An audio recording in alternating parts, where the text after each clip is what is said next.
So some of the things that we heard that people were upset with was racist art that was on the walls of Second City.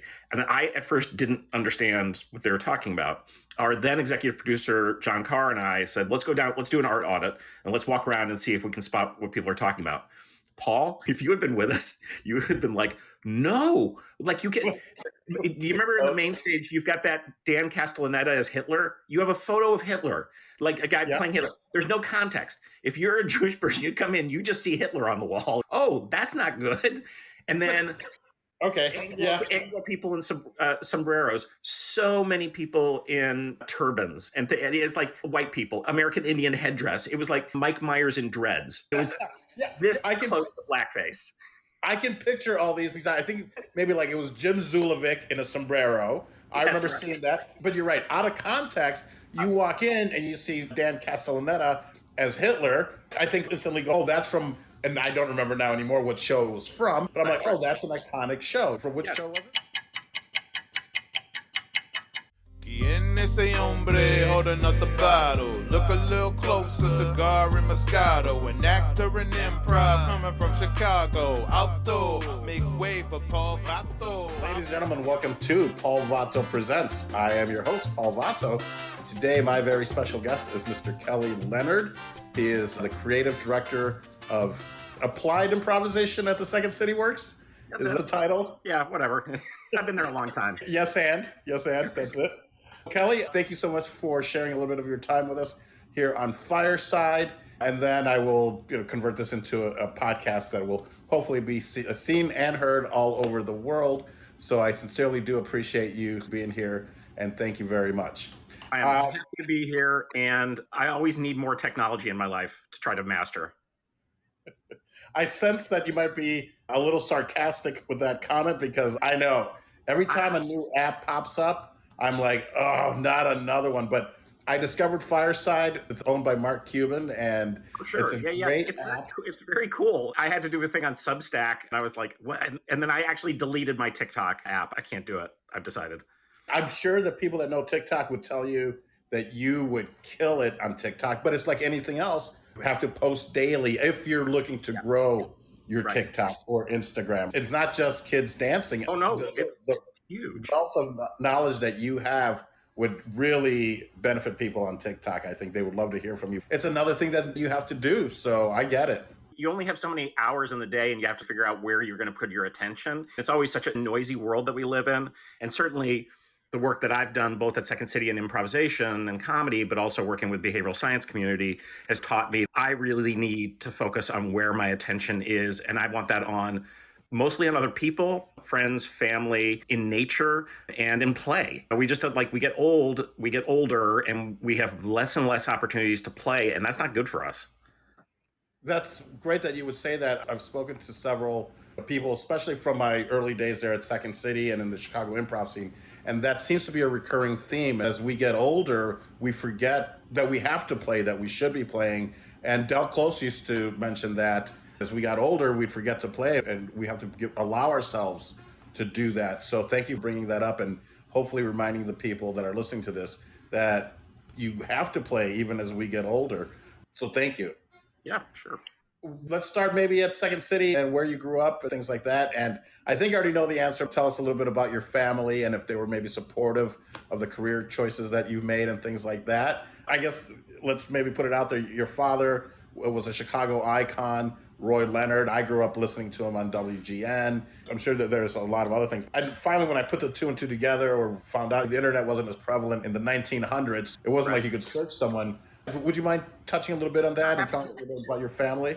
Yeah, so my dad had a television and radio career in Boston. That's where he started out. That's where he met my mom. And his station went rock, and he hosted a talk show. So he started sending out his tapes of him on the air, and he got an invitation to come sub for Wally Phillips for a week. So Wally Phillips back in the day was the top-rated radio guy. He had something like a 46 share, which is just no one has that anymore. It didn't exist. So my dad did well, and they offered him the show right after Wally. So he moved. We were first in Deerfield.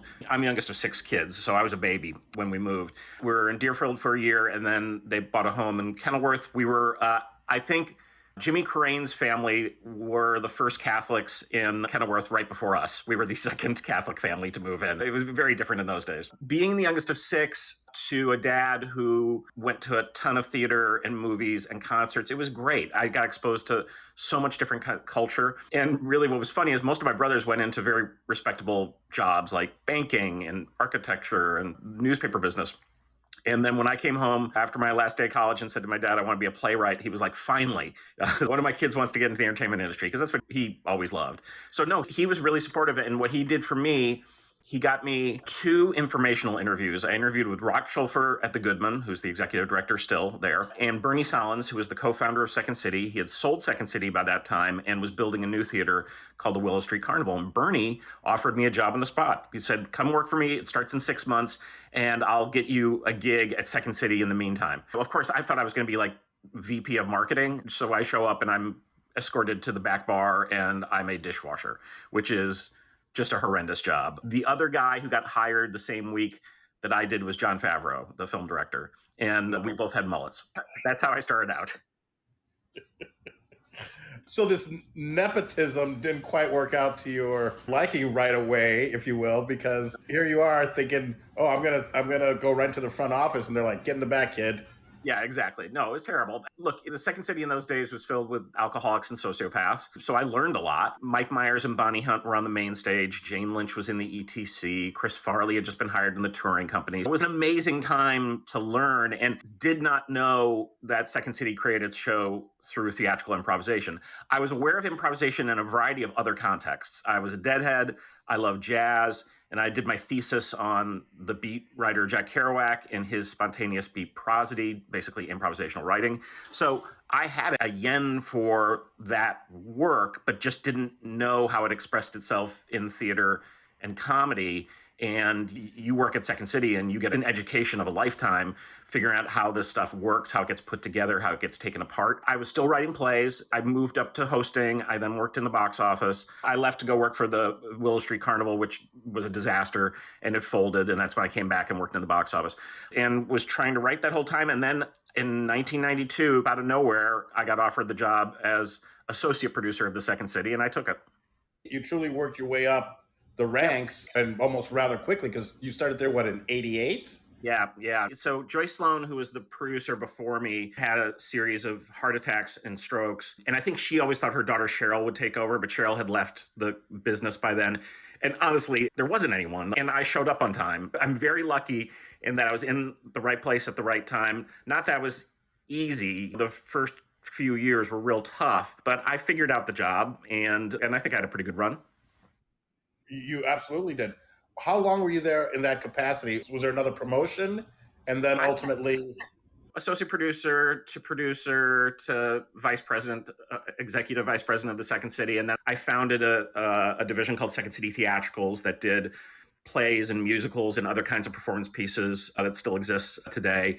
And I did all of that basically from 92 to 2015 when I co-wrote the book Yes And with Tom Yorton, who runs our corporate division. And then I stepped down. I didn't really know what I was going to do. I just knew I didn't want to keep doing the thing I was doing. And I was able to make this pivot inside the organization after about a year and said, I'm really interested in the learning space. I'm interested in academic insights that would support the theories that we have about why improvisation is so important in life, in business, in collaborating, in creativity and innovation. And I started a project called the Second Science Project at the University of Chicago, working with some amazing scientists. And all this then reflected back to what I do now, which is, in addition to hosting a podcast for Second City and doing a lot of speaking dates and a lot of writing, and I do a lot of business development. I find interesting partners for us and we create new stuff. And that's just something that I've always enjoyed doing. And I did it for so long on stage. Now I do it off stage. I love the way that you've brought together the world of this education, but a scientific approach to improv. Is this only for students at the University of Chicago, or is there a course, or is there something that you're developing? We did the Second Science Project for 4 years, and what we developed was a series of orientation programs for University of Chicago, undergrad, grad, and the law school uses them now. We created executive education programs, so we take this out into the corporate world. I think we're about to start it back up with UCLA. My partner, Heather Caruso, who used to be at University of Chicago, is at UCLA. We're talking about restarting it. It's many domains, right? We can bring it into the classroom and the training center. We can take it to our corporate learning spaces. And the thing I love about it is, in addition to these programs, we're doing studies. We have a study, I think it's coming out next year, the concept of yes and when we teach this exercise, there's already tons of literature and evidence in academia to support why it makes sense. Chiefly in behavioral economics, we know that people's default setting is to do nothing or say no. And yes and is like a nudge to do the other. And it's a stepping stone in creativity. The scientists we work with ask the question, what's the prompt for when you don't want to yes and someone, when you're fundamentally in disagreement, but you need to stay inside the conversation? We discovered, sort of together, that the prompt is thank you because. So if someone disagrees with you, thanking them for their opinion means that you're not setting off the fear part of the brain or the defensive part of the brain. And the because is you find some point of agreement, no matter how small. It's usually foundational or purpose-driven, things like that. And then if you both do that, you have such a better opportunity to get to a place of some form of agreement or understanding. And this is such a powerful technique. We did it with thousands of people. That's why the paper's taking so long to come out. But the world we live in right now, like, no one wants to work together. It's never been this bad, like in my experience. And if we could just enter rooms with curiosity instead of blame, if we could enter rooms with a thank you because orientation, I think we have a shot at doing this. The reverse is anarchy. And this is not to say we need to let oppressive systems or individuals get away with it. We don't. But I think most people want the same stuff. They don't want to be harmed. They want people to be nice to each other. They want to live in comfort, all these things. Dan Gilbert is a professor at Harvard who's quite brilliant.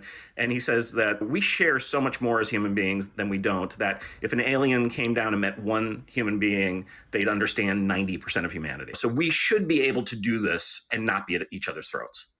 Wow, that's some powerful stuff. It's the first time I'm hearing of thank you because. And you're right, it automatically disarms you a little bit. Now I'm not going to go into that defensive of just arguing and not listening and not being in the moment. That's some brilliant stuff. Where can people read about this somewhere, or where can we follow along in this journey?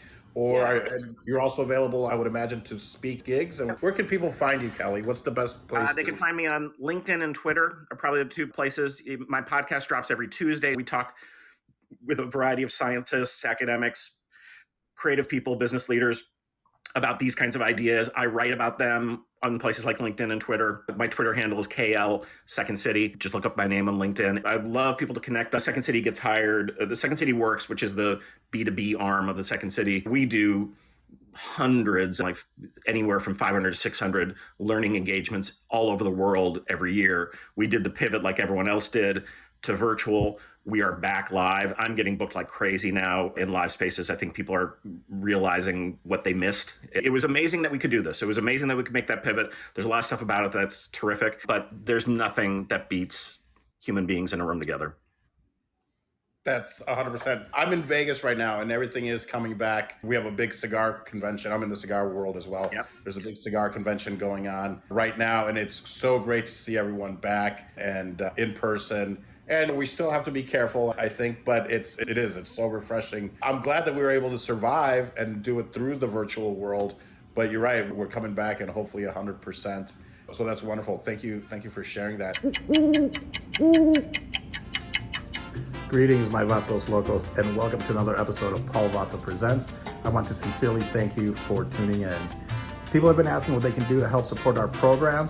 And well, the easiest way is to just head on over to Apple Podcasts and give us a like, give us a follow, maybe leave us a review.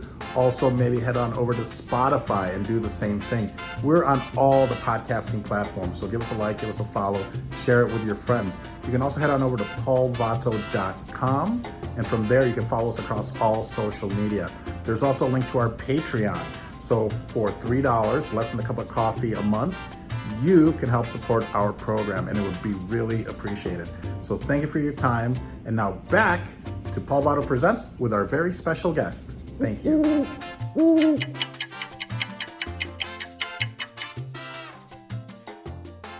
It's funny that Corain's family was the first Catholic family in Kennilworth. What was there before, or what was the predominant religion? Protestant, white Protestant. So we were the second Catholic family. There was a Black family that moved down the street from us. That was the first one in, and this is in the 70s. And I think then slowly a Jewish family. It's more diverse now. It's not that diverse. Kennilworth could be referred to as one of these sundown communities, which is a term for the sort of racist policies of not letting, people of color and people from diverse communities buy real estate in those places. And that was prevalent in the North Shore. I am, of course, it would be no surprise, as you are, on the left liberal spectrum. The sort of intolerance that our folks complain about on the right, I wish there was a little more self-awareness of the intolerance that exists on the left as well. And I think because of the systemic oppression that we see and we understand and was horrible and we need to change and we need to challenge, that can live in concert with being kind. And I know the activists who I'm close with, and I'm close with many people in the activist community, in particular, Jim Poo, who's part of Supermajority, is one of my wife and I are best friends, and our colleagues are kind. They fight, but they laugh, and they talk to people who think differently than them, and they don't see that as a threat. They see it as an opportunity. There's so much change that needs to happen, and we've become woke. We've woken up to a lot of the shit, and that's important that we not stop fixing that stuff, these big problems. It's just that we can't let that take away from this idea of a shared humanity that includes lots of different people who may not think or vote like we do. And that is okay. I grew up not very far from Highland Park. My mom shopped at the Sunset Foods, the grocery store that was right near where that shooting took place on Monday. And these events just don't stop happening. I think there's a reason, and I think there's a kind of toxicity and poison in our culture. And I think a lot of that has to do with us not respecting difference. That is so true. And speaking of race and maybe integration, how has the second city evolved in that? I can only speak from my experience. I feel like I never experienced it because it wasn't like Second City was saying no Latinos. There were no Latinos doing improv, really. There were just a handful of us, and that's why we put together Salsation, which then became Barrio Speedwagon in LA. We did our show Touched by an Anglo at Donnie's Skybox. I always feel when I speak to people like you and from the Second City, I always want to say thank you because Salsation still exists today, 25 years later, and the Second City was a big part of it. You guys allowed us to do our show there and ply our craft. I never felt like I experienced improv's not, it's only for white people, but that's all who was doing it. We're the ones that need to come out of our shell and experience it. It wasn't in our wheelhouse. I think we have to acknowledge it's complicated and that there's nuance, and we live in a world that isn't especially interested in nuance. I have learned so much during this period, and things that I have some shame about in the past, and other things that I think that I'm proud of. If you read Something Wonderful Right Away, which is an oral history of Second City, there is clearly racist viewpoints spouted by alumni of the theater. That's true. Andrew Alexander, who took a lot of heat when the whole George Floyd thing happened and basically resigned and then sold the business,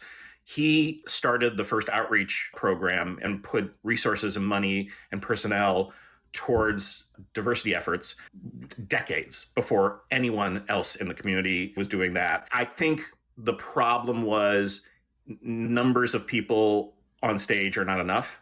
And there's a difference between diversity and equity that we didn't really understand as a company. And I think we certainly started to learn it. And we've had very diverse casts for years, but a lot of those people didn't have the support they needed. And there were people who definitely had problems. All the people who were running the company essentially are gone. And that happened, again, George Floyd and COVID. And we got sold to ZMC, a private equity company, who I like very much, actually. They've been hugely supportive. We have a great new alumni board that's pretty diverse, and they're going to be artistic advisors to us. And we're primarily led by women and people of color right now. And the old white guy, me, is here to support them. Let me give you an example. So some of the things that we heard that people were upset with was racist art that was on the walls of Second City. And I, at first, didn't understand what they were talking about. Our then executive producer, John Carr, and I said, let's go down, let's do an art audit, and let's walk around and see if we can spot what people are talking about.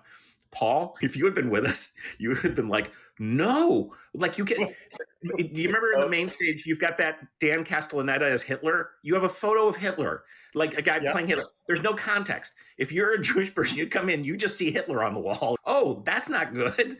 And then people in sombreros, so many people in turbans, and it's like white people, American Indian headdress. It was like Mike Myers in dreads. It was close to blackface. I can picture all these because I think maybe like it was Jim Zulovic in a sombrero. I remember seeing that. But you're right. Out of context, you walk in and you see Dan Castellaneta as Hitler. I think instantly go, oh, that's from, and I don't remember now anymore what show it was from. But I'm like, oh, that's an iconic show. From which show was it?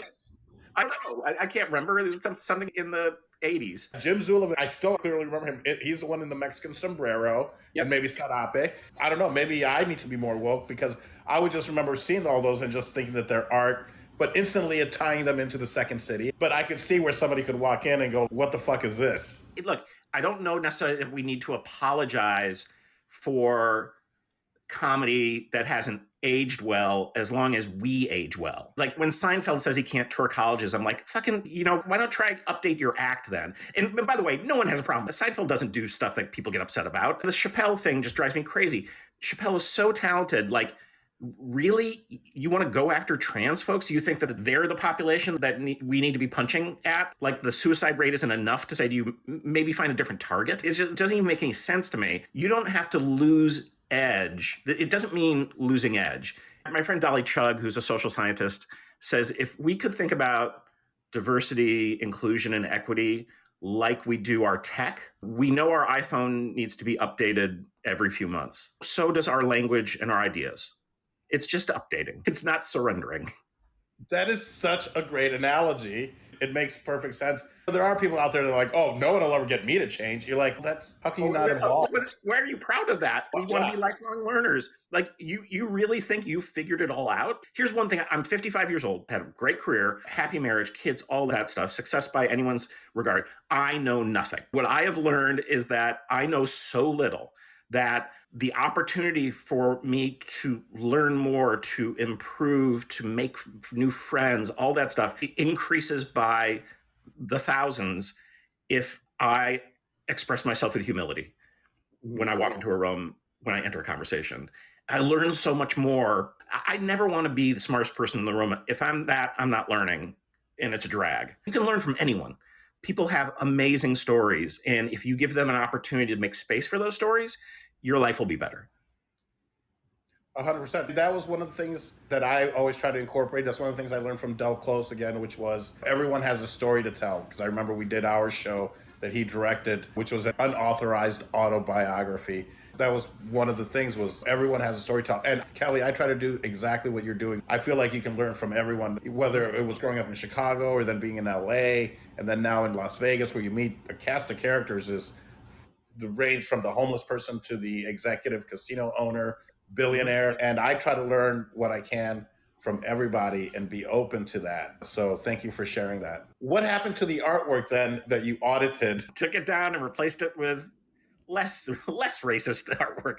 We took it down and it didn't need to be there. And again, I can't stress enough how creating a space of inclusion does not mean you're betraying the most important things about your work, because the most important things are everything you learn there in the improv field in terms of making your partner look good. We still dare to offend. We're going to cross the line, and that's fine as long as we know how to find our way back, because the line changes. This is the other thing. In our contemporary world that doesn't like nuance, it also doesn't like context.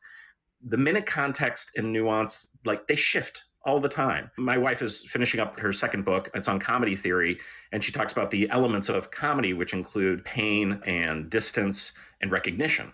When you're making comedy, it's like a mixing board. Sometimes you're dialing up the pain, sometimes you're dialing it down. After the events of Highland Park, do you really want to make a bunch of mass shooting jokes? Probably not that day. Maybe not in a week, 3 months, 4, maybe. And then it's going to be harder to do it in Chicago because of our proximity, our distance to Highland Park. Whereas in Vegas, that might not be a problem, though you've had mass shootings there. All those elements are at play, and you've got to constantly be aware, because there's no 5-step, 7-step to anything. Anyone who's trying to like sell you a book, that's all you need, is ripping you off. The great thing about improvisation is that it's not a 7-step view of the world. It's giving you tools and suggested practices for engaging other human beings. And if you're constantly sort of paying attention to that, like being fiercely in the moment, as I said, making your partner look good, all those things, when to add something else to the mix or take something away. And that's why I think in many ways, so many people who go through the Second City system have been so successful, is not just because they learn that stuff on stage, they learn it off stage. It makes them better business people. It really does, 100% does.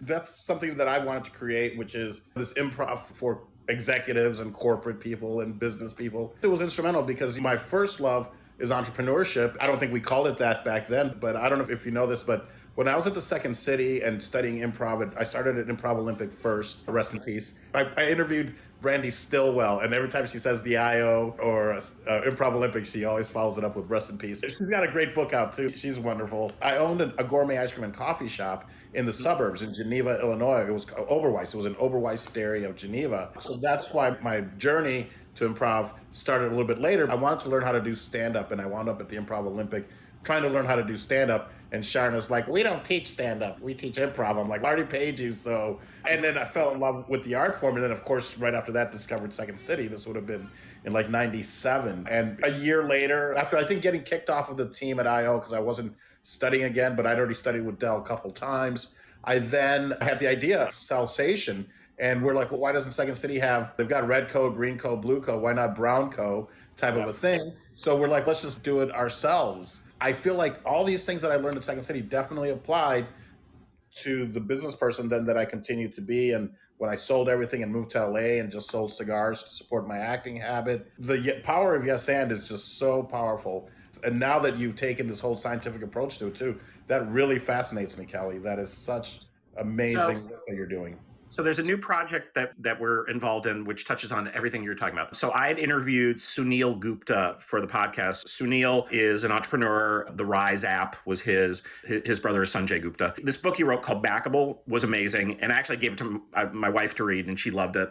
Suneel calls me, this is like a few months after we did the podcast, and said he had been contacted by Northwestern, where he is an alum, the Farley School for Entrepreneurship and Innovation, and they wanted him to do a class on Backable.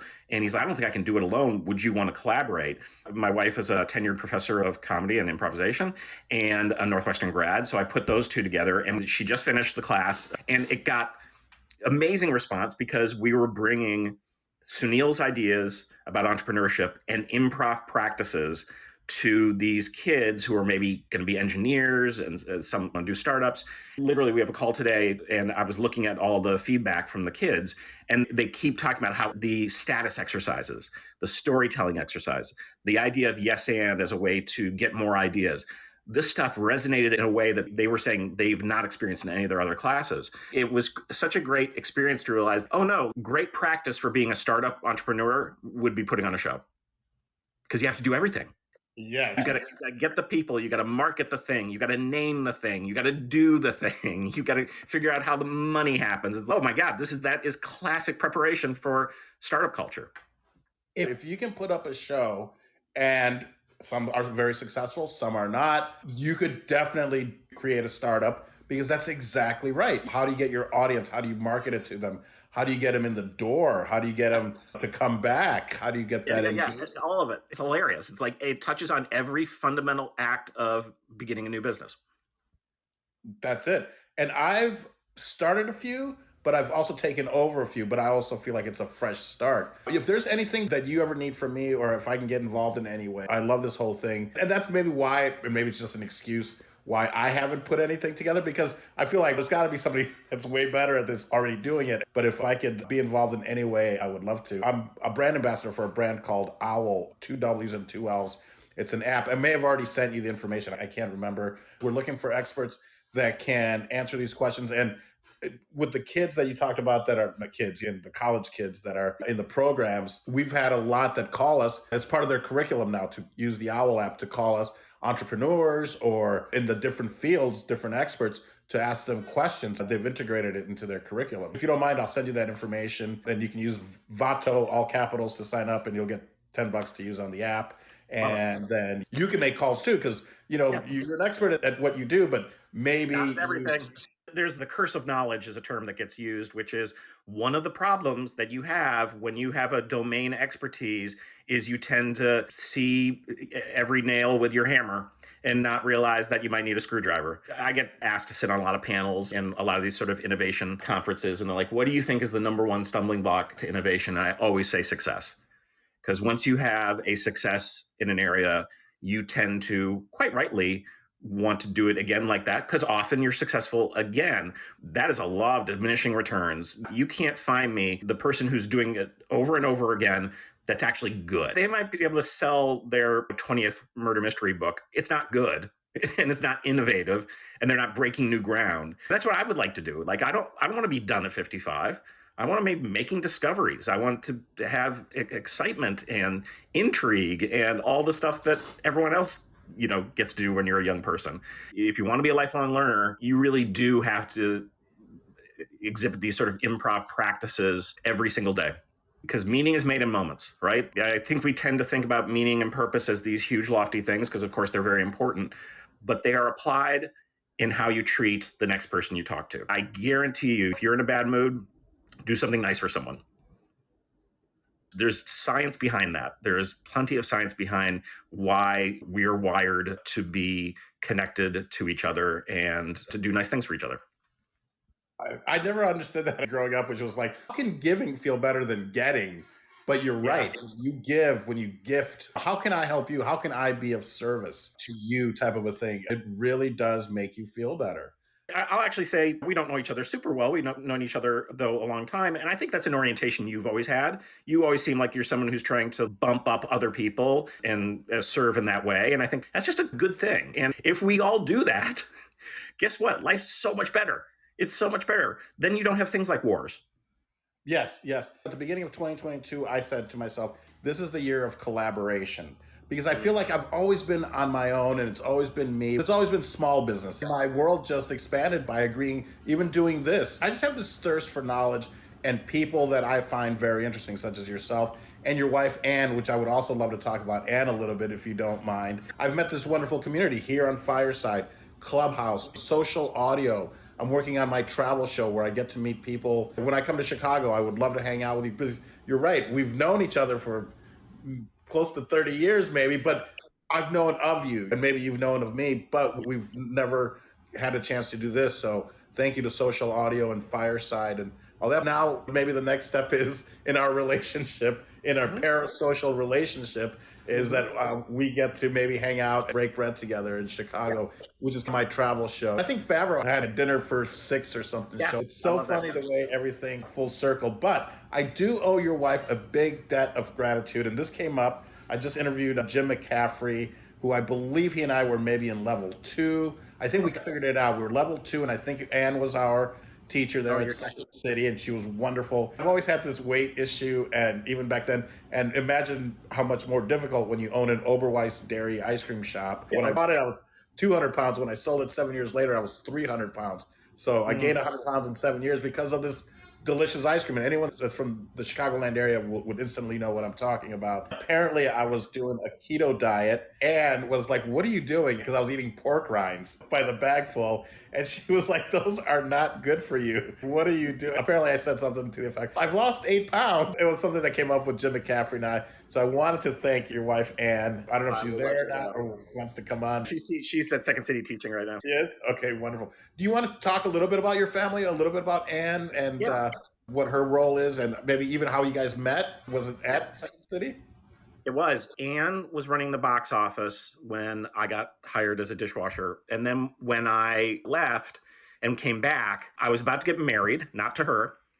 And my fiance didn't want me working so many nights.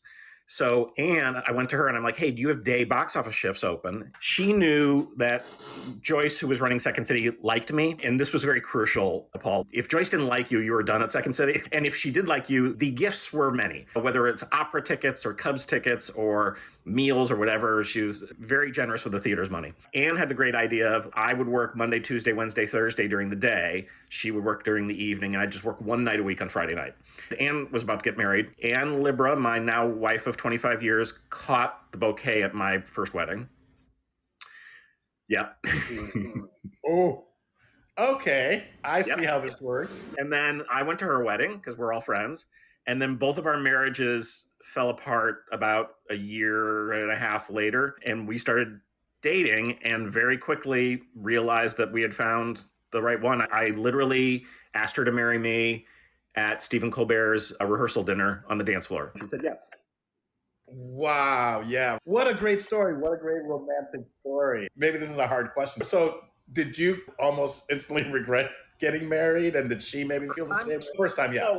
So, the way I describe it is when I met and fell in love with Anne, it was like very similar to when I first got glasses and I realized, oh, there's definition on trees. It just changed everything. It's like, I just wasn't seeing. I didn't know that you could be in a relationship with someone that you love that wasn't acrimonious. It wasn't my experience up until then. And I don't know if that's because I found the right person or who knows how these things work. I think we're highly compatible, both intellectually and all the other ways. We have wonderful children. Our son, Nick, is 24. He wants to be an actor, but he's doing tech recruiting and he's very successful in that. We lost our daughter, Nora, when she was 17 to cancer. That was 3 years ago. And as horrible as that is and as difficult as that has been in our life, we have weathered it as well as you can as a family. And we always stuck together and we had each other's backs, her too. And we tried to make that year when she was sick as full of joy as we possibly could. It was interesting. Anne was in class the other day and she has a student and she's like, God, I recognize that last name. And it turns out it's the son of Nora's oncologist, who we loved. And it didn't happen by accident, right? And it was something that Jen, who knows us well, and recommended to Anne in the class. And this kid's terrific too. He's really good. So it's like one of the things about going through that level of tragedy, there's a scientific concept called post-traumatic growth. And the idea there is you can respond one of two ways, basically, when this stuff happens. You fall apart, you drink, you divorce, and that's very common. Or you try to do what we do, which is you can't hide from the reality, but you try to incorporate it, make her memory be something that you cherish and live your life as well as you can live it. And that's the thing we're trying to do. It takes work. Therapy's good. Exercise has been huge. I was so out of shape, like when this went down in the year she was sick. And one of the promises I made to myself was I'm going to get up at 5 a.m. every single morning during the week and work out. And I did that and I lost weight and I gained muscle and I feel better about myself. It's not just that. We were talking about this before. It's just living life with all the tools because shit's going to happen. Really bad shit's going to happen. And this the other thing, the year that she was ill, I kept a Caringbridge journal and I was very open about everything. And the year after she died, I shared a lot of my grief journey and had no idea up until then how many other people were dealing with tragedies because we don't tend to share those. And I think we do that at our peril. I think when we are open and vulnerable and we share these things, it creates more meaning for us and meaning for others.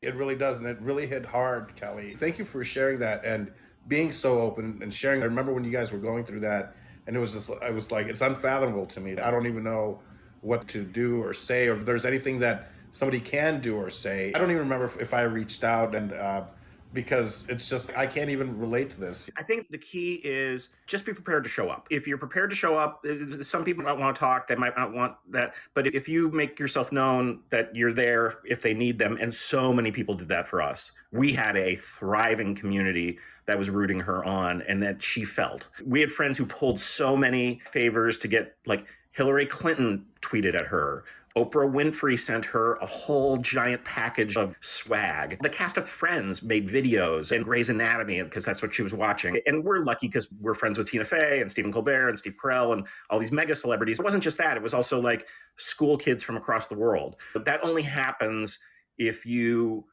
choose to live openly. It's like a muscular kindness. It's hard. It's tough. This stuff's not easy because if you're really going to be open, you're going to get hurt again. But again, the opposite is being walled off, and I don't think that's good. No, not at all. So thank you to you and Anne and your family teaching us, I think, how to live, and maybe somebody will get something from that. I remember that there was a hashtag.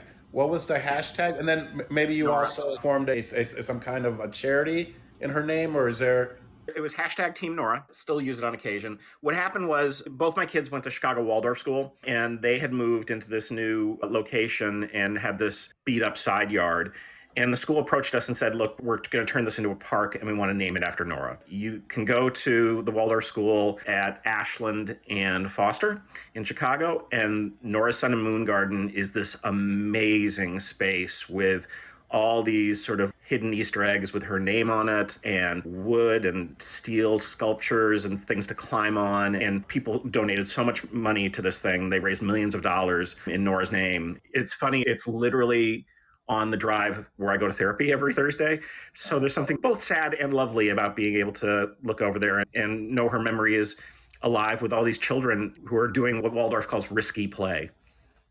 Risky, sure, because if you're climbing or jumping, or if you're outdoors, I guess that's maybe considered risky play. I love it. What a great metaphor for everything we've talked about. Like, we started the conversation about play and we're coming to a close with it because it's like play involves risk.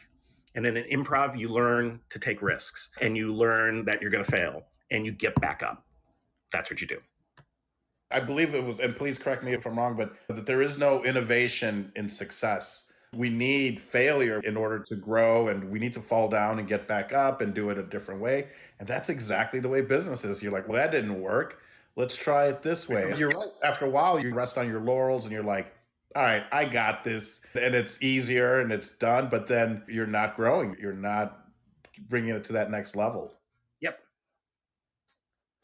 Wonderful. Kelly, if there's anything I can ever do for you, please don't hesitate to reach out. I'll DM you about Owl, but I'll also, when your son's ready and he's looking, and you probably have way more connections than I do. I have an agent in Chicago that she would love to, I'm sure, work with him or at least look at his stuff. It's there. Just let me know. Can't wait to shake your hand again and hang out. And I hope maybe we can do this again because we've mentioned so many names from our past that are now, like you mentioned, mega celebrities. Yeah. I would love to see whose life you changed and what they would have to say about you. Maybe this is my whole podcast because I know that all these people, Favreau was there at the beginning. Maybe you met Vince Vaughn as well. I can't remember if he actually did Second City or not. No, he didn't do Second City, but he was around the scene. Yeah. And Tina Fey and Rachel Dratch and Amy Poehler, all these brilliant comedic minds and improvisers. Yep. So Kelly, thank you so much for taking time out of your very busy day. And the work that you're doing is incredible. And I'm glad that I had the chance to sit here and chat with you for a bit. Okay, thanks, Paul. Any final thoughts? And then maybe where people can get a hold of you, if you don't mind, and then I'll wrap it up. You find me on LinkedIn, just type in my name. And then on Twitter, I'm KL Second City. And you'll have access to all my content there. And just be nice to each other. How about that? That is beautiful and very well said. Folks, thank you guys so much for being here and spending a little bit of time with us. I'll have this podcast up soon. And that if I could ask you guys to please follow across our social media, if you go to paulvato.com, but also more importantly, if you're on Apple Podcasts or Spotify, if you could give us a like and maybe leave us a review there, that would really help. So just folks, a round of applause for Mr. Kelly Leonard. Thank you guys so much for being here. Thanks, Kelly. Bye, Paul. Take care. Bye-bye. Thank you. Quien ese hombre holding up the bottle? Look a little closer, cigar and Moscato. An actor in improv coming from Chicago. Outdoor, make way for Paul Vato.